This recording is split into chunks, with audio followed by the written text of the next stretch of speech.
میری عمر 36 سال ہے۔ میری لو میرج ہوئی تھی۔ ہم کلاس فیلوز تھے اور ایک دوسرے کو 6 سال سے جانتے تھے۔ ہم بہترین دوست تھے۔ دوران تعلیم ہی ہم نے فیصلہ کر لیا تھا کہ میرے شوہر کے جاب میں سیٹل ہونے کے بعد گھر والوں کی رضامندی سے ہم شادی کر لیں گے۔ میرے شوہر کے جاب کے بعد ہمارے گھر والے ملے اور ہماری شادی ہو گئی۔ اللہ نے ہمیں ایک بیٹے سے نوازا۔ مجھے کالج کے زمانے سے ہی اندازہ تھا کہ میرے شوہر مزاج کے تیز ہے۔ انہیں غصہ جلدی آتا ہے، لیکن ساتھ رہنے پر اندازہ ہوا کہ جب بھی انہیں غصہ آتا ہے ہمارا ہمیشہ جھگڑا ہوتا ہے۔ مجھے ہمیشہ یہ فیل ہوتا تھا کہ وہ مجھے کنٹرول کرنے کی کوشش کرتے ہیں۔ جب بھی جھگڑا زیادہ ہوتا میں اپنے بچوں کو لے کر میکے چلی جاتی۔ میرے میکے والے مجھے سہارا دیتے، تسلیاں دیتے کہ اس نے تمہیں لاوارث سمجھا ہے کیا۔ میری بہنیں فون پہ میرے شوہر کو بے نکت سناتی۔ بہرحال صلح صفائی ہو جاتی اور میں گھر آ جاتی۔ لیکن یہ بات ہم دونوں جانتے تھے کہ ہم دونوں ایک دوسرے سے پیار کرتے ہیں اور میں اپنے شوہر کو کبھی بھی نہیں چھوڑنا چاہتی، لیکن ہر جھگڑے کے دوران انہیں یہ ضرور کہتی کہ اگر مجھے چھوڑنا ہے تو چھوڑ دیں۔ مجھے علم ہے کہ یہ سب میں صرف اپنی انا کو بلند رکھنے کے لیے کہتی تھی۔ ایک بار ہمارا جھگڑا اتنا بڑا کہ انہوں نے پہلی بار مجھ پہ ہاتھ اٹھایا اور گھر سے باہر نکال دیا۔ میں سیدھا اپنے میکے چلی گئی۔ میرے گھر والے مجھے لے کر سیدھا پولیس اسٹیشن گئے۔ میرے شوہر اریسٹ ہو گئے۔ سسرال والوں نے مجھے کیس واپس لینے کے لیے کہا۔ میرے شوہر نے مجھ سے معافی مانگی اور کہا کہ آئندہ یہ سب نہیں ہوگا۔ میں نے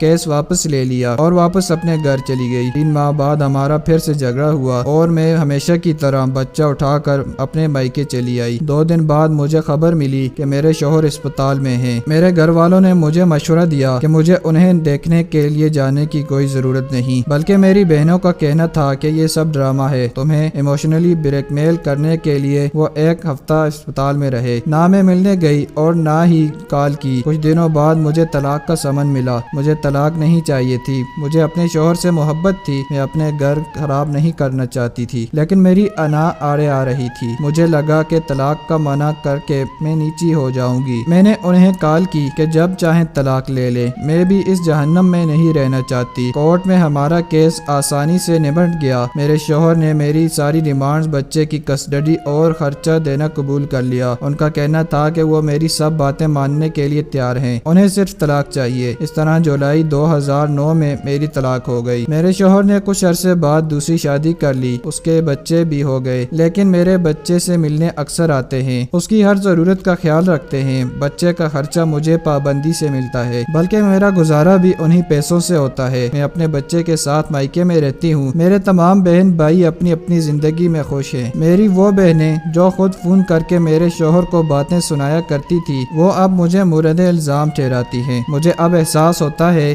کہ اپنی شادی بچا سکتی تھی اگر میں نے ہر بات میں دوسروں کو انوالو نہ کیا ہوتا۔ کبھی کبھی ہمارے خیر خواہ ہی ہمیں ڈبوتے ہیں۔ میں ابھی بھی یہ نہیں کہہ رہی کہ میرے شوہر یا میری غلطی نہیں تھی، لیکن ہمارے جھگڑے اتنے بڑے نہیں تھے جن کی وجہ سے طلاق لی جاتی۔ یہ میری درخواست ہے سارے کپل سے، جہاں تک ہو سکے اپنے معاملات خود نپٹائیں۔ آپ کو خود سے بڑھ کر کوئی خیر خواہ نہیں۔